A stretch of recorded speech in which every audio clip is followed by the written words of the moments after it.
thanks for joining me. My name is Matt, and today's video is going to actually be a little bit different than what I typically do. So this one's not going to have to do with real estate, but what I really want to talk about is how you should treat your stock portfolios, your investing accounts, with all this news going on with the coronavirus. I've been seeing, a lot of news headlines, a lot of information showing that the stock market has dropped. So I just wanted to give kind of my insight as to how I would treat these kind of situations, maybe give a few other scenarios to help you better manage your portfolio during these times of volatility. So the first thing I want to say right off the bat is don't take this as advice. If you have a financial manager, planner, whatever, certainly run this by them. I did work in finance for 3 years as an investment consultant, so helping people with these kind of decisions, but I don't know your specific situation, so I can't say that any of this is going to be advice, just a loose guideline for these kind of times of volatility. So at the end of the day, how should the coronavirus affect your investing?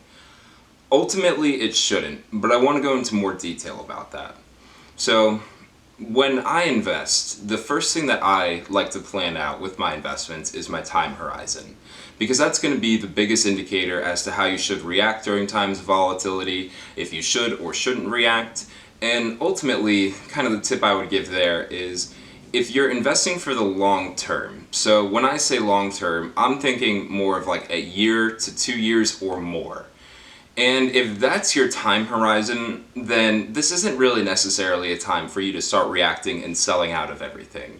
I'll go into a little bit more detail later, but reason being is if you sell out now and your time horizon is not until 2 years from now, you're not buying low and selling high. You're doing the exact opposite. You're selling low and you're going to be buying high.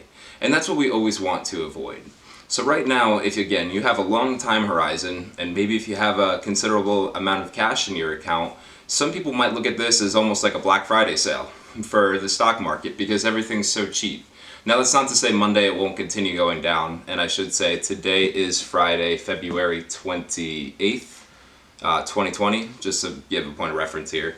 So everything could be cheap right now. Doesn't mean it won't be cheaper Monday, doesn't mean it won't be more expensive Monday. But if you're looking for something beyond 2 years, I would say, then look at these times rather than a time to start panicking and selling out of your investments as maybe a good buying opportunity, since you could be purchasing things at a discount. Now, why has the market gone down?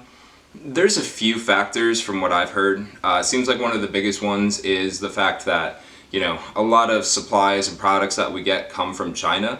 And so even like things like if you have an iPhone, the products from there come from China. A lot of drop shipping businesses come from China. But if you own, let's just say like a McCormick, the spice company stock, I don't really see how this coronavirus would affect your spices. Or if you own like Ball, the mason jar company, I don't see how the virus would affect your mason jars. So it depends also what you're invested in, but it seems to me, or kind of the response I've been getting, is that it has to do more with the supplier side of it. So, and a lot of our drugs come from China. So there are a lot of drug manufacturers that come from China, electronics that come from China, drop shipping people, have a lot of influence from China. So that could be where, we are starting to see a little bit of drop. And again, a lot of that has to do with investors becoming apprehensive about the market. The other reason why I would say maybe not go start selling everything you have is because if you're investing in a non-retirement account, so generally like a Robinhood account, those are mostly going to be non-retirement, just an account you kind of put money in, play around with, but whatever. If you have a large position in one of those accounts and you sell out of it, bear in mind as well, you'll have to pay capital gains. So if that position you're selling out of is already at a loss, not only have you lost money from selling out at this point in time, but you've also have to pay, well actually you wouldn't have to pay capital gains on that, so I take that back. But if you have a gain in the account, and you start to sell out now, you're selling out at a time that you might not gain as much, and you're also going to pay taxes on that. So, and there's a short-term, long-term, I'm not a tax accountant, so again, don't follow anything with taxes that I have to say, but it is just something, again, to keep in mind. Now, part of the reason why I'm saying for a long term 2 years instead of 1 year is because this is also an election year. Now, election years don't have any long-term effect on the market. It's been proven, you can see it every year. What we see is an immediate reaction to the market, and that's what has an influence on the short term. So, with it being an election year and with it being February, there is a chance that come the end of this year and then beginning of next year, the market could be down.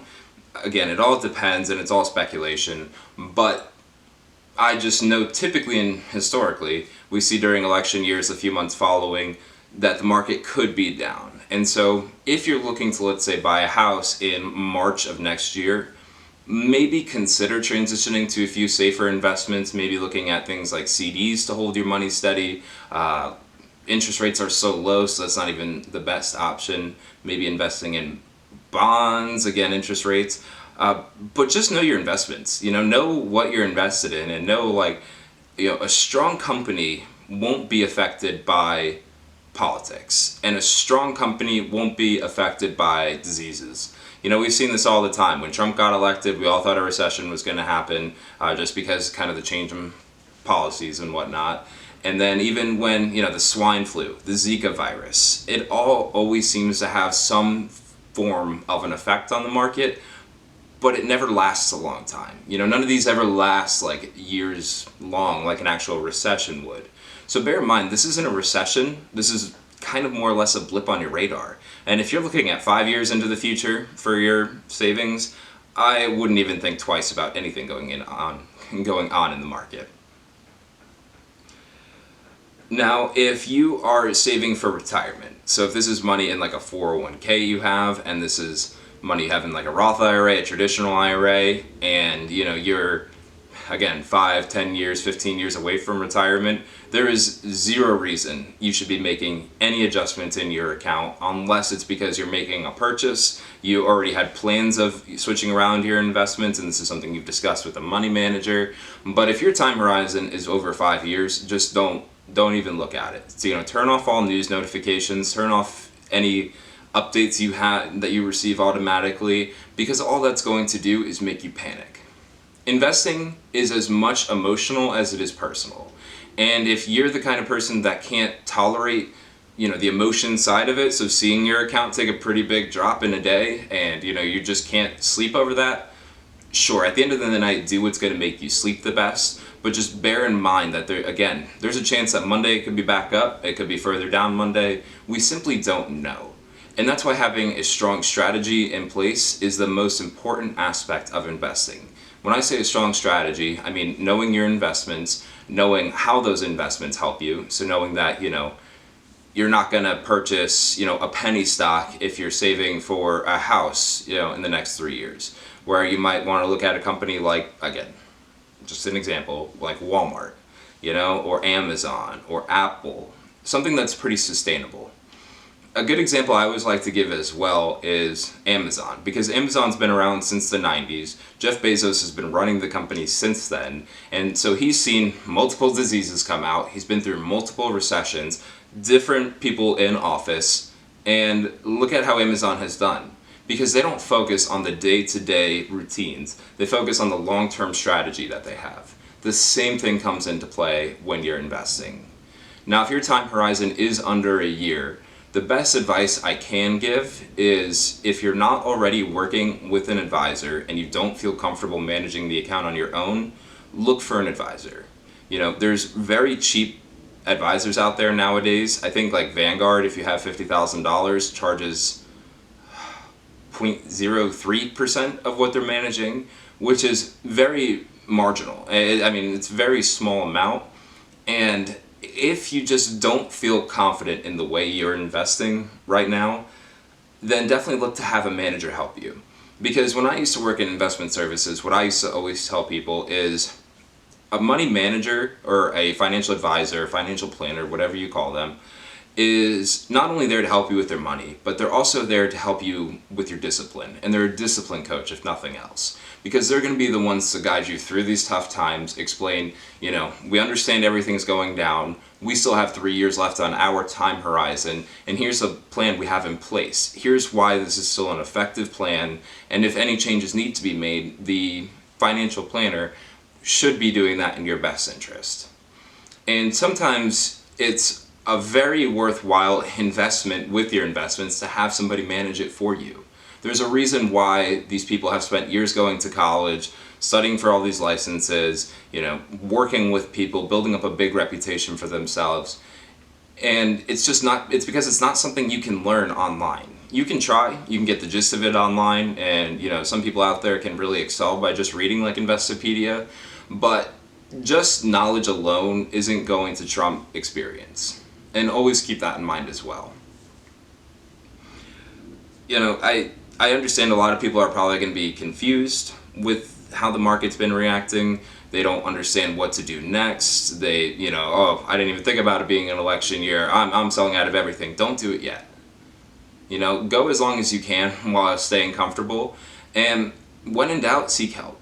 Ask people questions. Sorry about that, my camera cut out on me. But all I was saying is, don't make any impulse reactions just because you read some headline that says the market's tanking, or because you saw, a picture of a graph that looks scary and a bunch of red lines and red numbers. Always just seek help, seek the opportunities or people that are there to help you with these decisions, but don't make any decision based off of emotion. I also just want to finish this off saying this is obviously, it's not a sponsored video. Nobody's paying for me to promote Robinhood or Vanguard or anything like that. Those are just companies that I personally am familiar with. So, feel free, ask around, ask your friends, but don't act emotionally. And if you find yourself having a hard time not acting emotionally or not checking the balance, every few minutes, then the best advice I can give as well is just delete the apps from your phone. Just don't look at it, because that's how you'll start making those impulse reactions. This is one of the, I don't think it's a complaint, a gripe, anything like that, but this is one thing that could be a downfall of having all these free commissions, is you no longer have to worry about the price you're paying to sell out of these positions. That would take a huge hit from the amount that you had, on top of it being at a loss, on top of paying taxes, and now with free commissions, it removes one of those aspects, but makes it easier to act emotionally. So keep that in mind as well. I just really hope this video was informative. I hope that some of you found value out of this. If you have any questions, feel free to ask me.